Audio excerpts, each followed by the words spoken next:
Halo, perkenalkan nama saya Michael Alban dari 12 MIPA 1, nomor absen 17.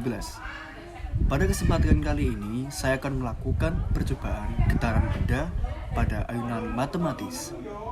Tujuan dari percobaan ini adalah untuk menghitung percepatan gravitasi di tempat kejadian melalui getaran benda pada ayunan matematis.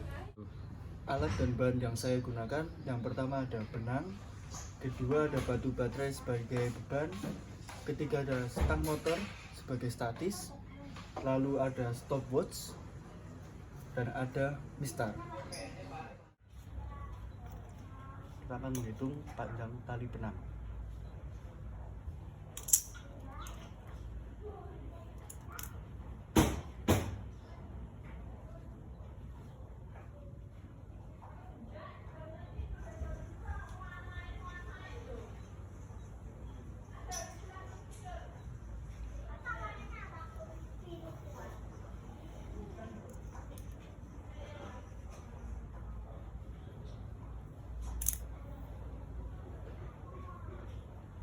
Percobaan kedua,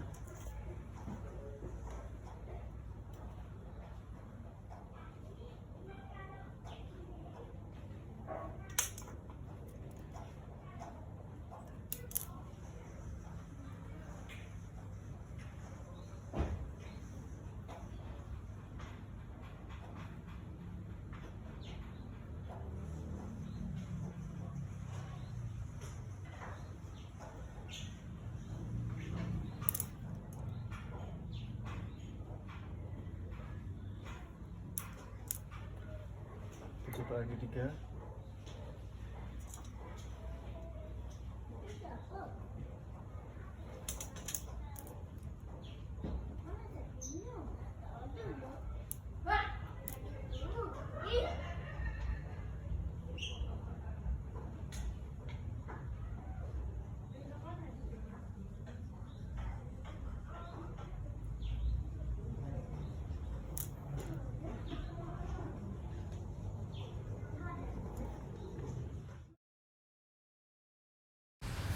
inilah hasil percobaan percepatan gravitasi yang saya peroleh. Itu tadi percobaan percepatan gravitasi yang telah saya buat. Oh ya teman-teman, kemarin saya diajak oleh orang tua saya ke salah satu supermarket. Lalu saya memberi makanan dan minuman. Lalu saya diberikan wadah kantong plastik oleh pegawai supermarket tersebut. Nah, tapi apakah teman-teman tahu kalau kantong plastik ini termasuk polimer? Dan termasuk polimer apa kantong plastik ini? Nah, sebelumnya polimer itu teman-teman harus tahu dulu arti kata polimer tersebut. Polimer adalah rantai berulang dari atom yang panjang terbentuk dari pengikat yang berupa molekul identik yang disebut monomer. Nah, plastik ini termasuk polimer polietilena. Apa itu polimer polietilena? Polimer polietilena adalah termoplastik yang digunakan secara luas oleh konsumen produk sebagai kantong plastik. Sekitar 80 juta metrik ton plastik ini diproduksi setiap tahunnya. Polietilena adalah polimer yang terdiri dari rantai panjang monomer etilena. Polietilena dibentuk melalui proses polimerisasi dari etena. Polietilena bisa diproduksi melalui proses polimerisasi radikal, polimerisasi adisi anionik, polimerisasi ion koordinasi atau polimerisasi adisi kationik. Lalu sifat-sifat polietilena adalah yang pertama, penampakannya bervariasi dari transparan, berminyak sampai keruh, tergantung proses dan pembuatan dan jenis resin. Kedua, fleksibel sehingga mudah dibentuk dan mempunyai daya rentan yang sangat tinggi. Ketiga ada heat seal sehingga dapat digunakan untuk laminasi dengan bahan lain. Titik lelehnya itu ada 120 Celcius. Lalu ada tahan asam, basa, alkohol, deterjen, dan bahan kimia. Lalu kedap air terhadap air, uap air, dan gas. Dapat digunakan untuk menyimpan beku hingga suhu negatif 50 derajat Celcius. Transmisi gas yang tinggi sehingga tidak cocok untuk pengemasan bahan beraroma. Lalu tidak sesuai untuk bahan pangan berlemak, lalu mudah lengket sehingga sulit dalam proses laminasi, tapi dengan bahan anti-blok sifat ini dapat diperbaiki dan lalu dapat dicetak. Lalu ada dampak negatifnya teman-teman dari ini. Yang pertama, konsumsi berlebih terhadap plastik mengakibatkan jumlah sampah plastik yang besar akan mencemari tanah, air, laut, bahkan udara. Yang kedua, terganggunya kesehatan bagi manusia tanpa disadari. Contoh, asap pembakaran plastik dan zat warna pada plastik hitam yang berbahaya. Yang ketiga, mudah terbakar. Nah, teman-teman, itu tadi penjelasan tentang polimer plastik. Nah, sekarang plastiknya akan saya simpan di kotak ini. Nah, oh iya, teman-teman, saya di sini ada akuarium yang berisi ikan. Nah, ikan-ikan tersebut memiliki sel. Nah, saya akan menjelaskan sel ikan atau sel hewan tersebut. Simak penjelasan berikut.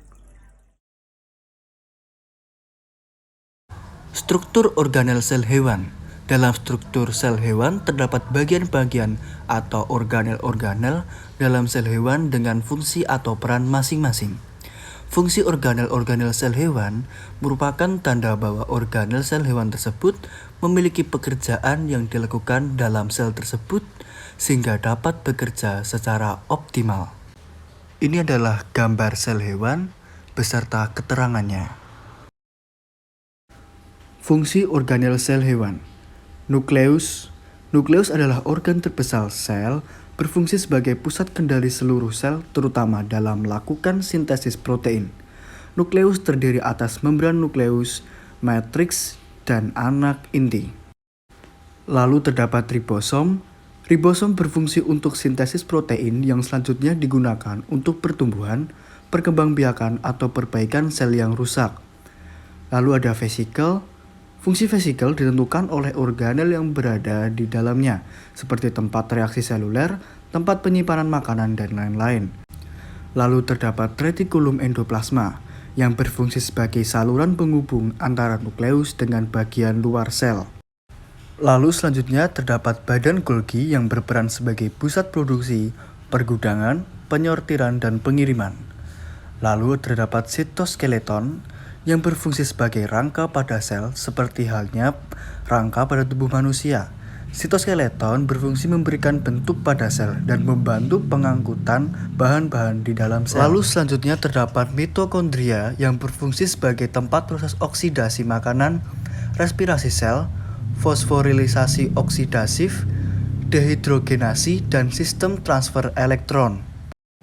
Selanjutnya terdapat vakuola yang berfungsi sebagai tempat penyimpanan makanan, mineral, dan limbah.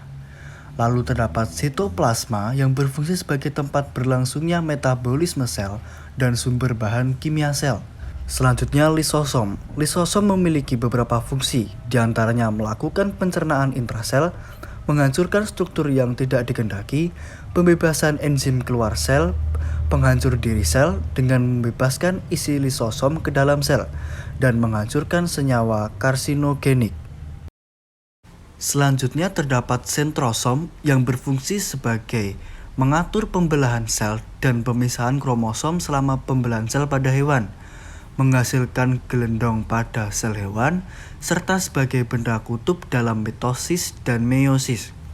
Selanjutnya terdapat membran plasma. Fungsi utama membran plasma ialah sebagai pengatur keluar masuknya zat dari dan menuju sel secara selektif permeabel. Sel-sel hewan kurang lengkap kalau kita belum menjelaskan sel dari tumbuhan juga.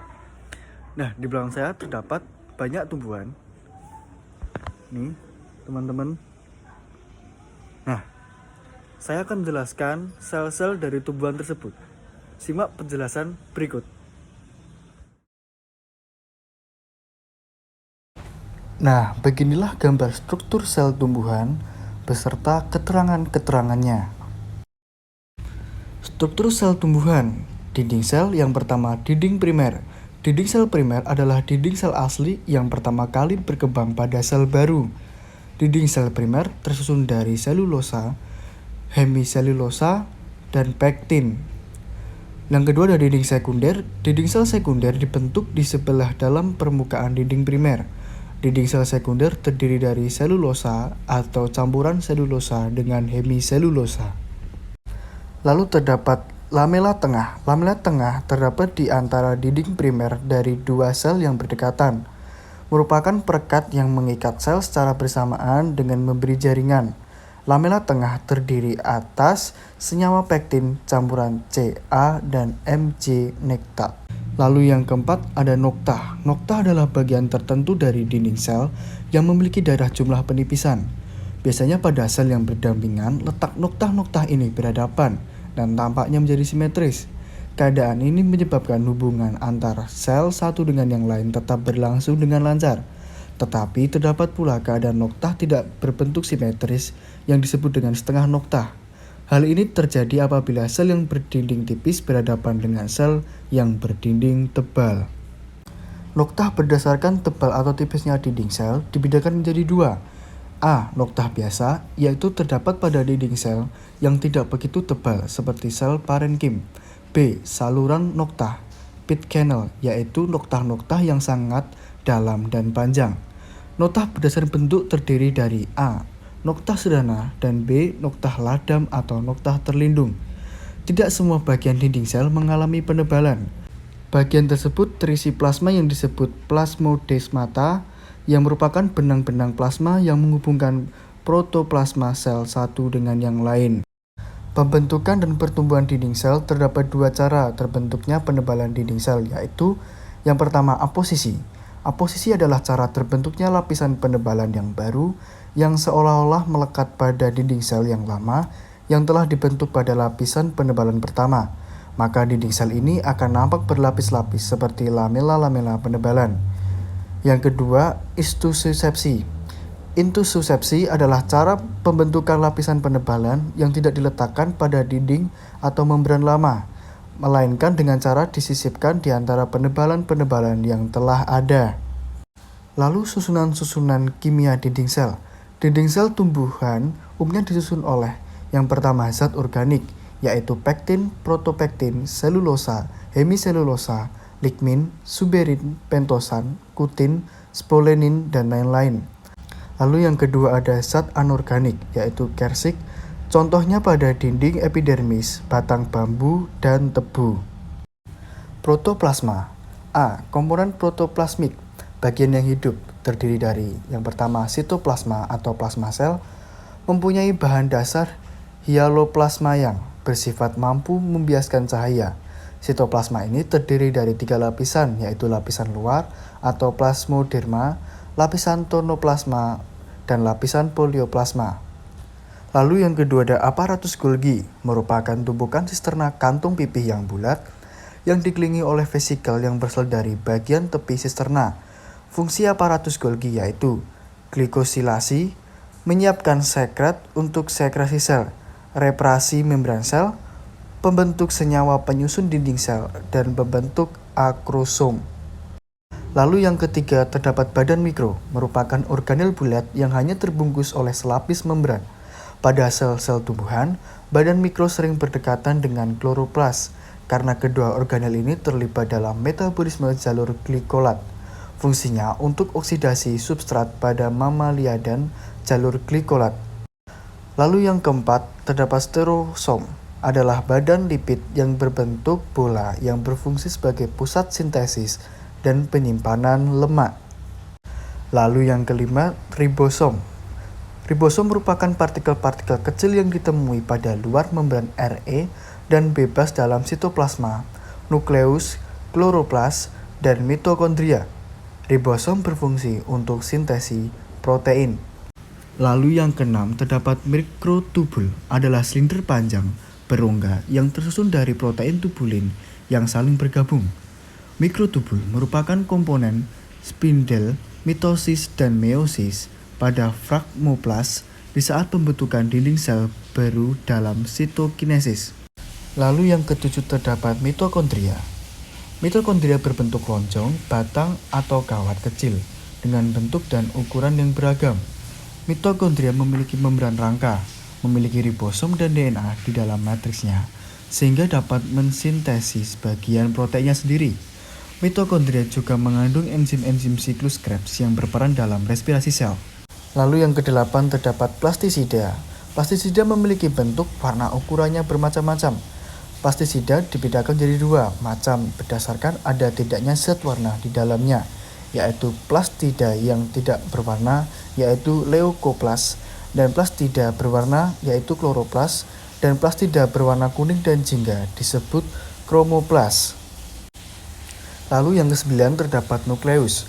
Nukleus berbentuk bulat namun juga ada yang berbentuk oval.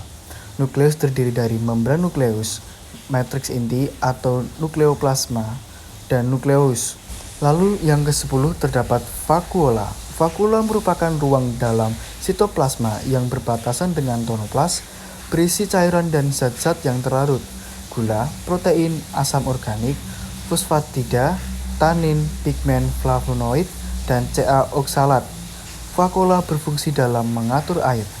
Komponen non-protoplasmik di dalam sel tumbuhan terdiri atas dua bagian, yaitu yang pertama terdapat bahan ergastik cair. Contohnya ada asam organik, karbohidrata, protein, lemak, zat penyamak atau tanin, antosianin, alkaloid, minyak astiri. Lalu yang kedua, terdapat bahan ergastik padat, terdiri dari amilium atau pati, protein, minyak, lemak dan lilin, tanin, dan kristal. Lalu, inilah perbedaan sel hewan dan sel tumbuhan. Yang pertama, sel hewan tidak memiliki dinding sel. Lalu, tumbuhan memiliki dinding sel dan membran sel. Lalu yang kedua, sel hewan tidak memiliki plastida. Lalu sel tumbuhan umumnya memiliki plastida. Lalu yang ketiga, sel hewan memiliki lisosom, lalu sel tumbuhan tidak memiliki lisosom. Lalu yang keempat, sel hewan memiliki sentrosom. Lalu yang keempat, sel tumbuhan tidak memiliki sentrosom. Yang kelima, sel hewan timbunan zat berupa lemak dan glikogen. Lalu sel tumbuhan timbunan zat berupa pati. Lalu yang keenam, sel hewan bentuk tidak tetap, dan yang sel tumbuhan bentuk tetap. Lalu yang ketujuh, sel hewan pada hewan tertentu memiliki vakuola, ukuran kecil sedikit sumber. Lalu pada sel tumbuhan memiliki vakuola ukuran besar dan banyak. Hari ini kita sudah melakukan percepatan gravitasi, sudah membahas tentang polimer, lalu kita sudah membahas tentang sel hewan dan tumbuhan. Ya teman-teman, semoga apa yang saya jelaskan tadi bermanfaat bagi kita semua. Terima kasih, sampai jumpa.